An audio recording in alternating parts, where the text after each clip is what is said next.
সুন্দরবনের ভাড়ানিচরের কাঁচালি খাল।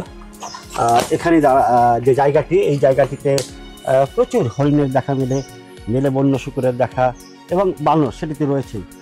তবে যে বিষয়টি মজার বিষয়, জানেন আপনারা সবাই যে সুন্দরবনের বাঘ, সে বাঘের খাদ্য হরিণ এবং শুয়োর, বানর মাছ তো রয়েছে, বাঘে অনেক কিছুই খায়।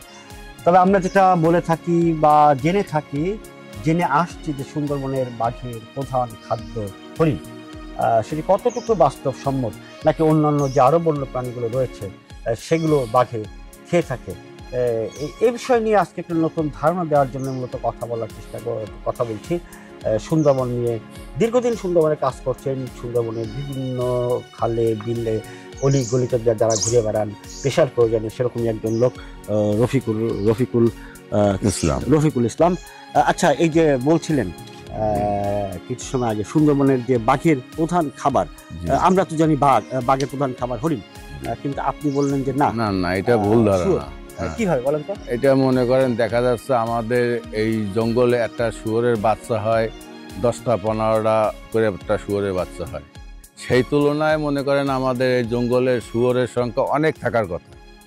মনে করেন হরিণের দ্বিগুণ বললেই চলে, কিন্তু সেই তুলনায় কিন্তু আমরা মানে শুয়োর দেখতে পাই সাধারণ কয়েকটা, আর হরিণ কিন্তু সাথে সাথে দেখতে পাই। তাহলে আমাদের এইখানেই বোঝা যায় যে এরা হরিণ ধরা অত সহজ না। এরা যত সহজে আপনার শুয়োর ধরিয়া খাইতে পারে, এবং ওইটা খুব তেলের জিনিস এবং ওরা ওইটাই ভালো খায়। এটা ওই আপনার এইটার প্রোডাকশনে তার প্রমাণ পাওয়া যায়। যেরকম আপনার হরিণের বাচ্চা হয় একটা, আর শুয়োরের বাচ্চা হয় 9টা 10টা 5টা 7টা।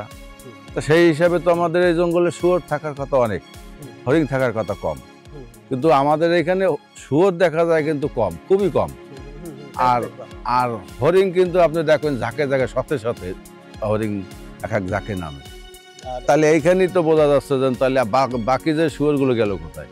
অবশ্যই এরা কারোর না কারোর আহার হয়েছে। হ্যাঁ, এই জন্য এরা আমাদের মানে ধারণা বা এটাই বাস্তব যে না, এরা শুয়োরটাই বেশি শিকার করতে পারে।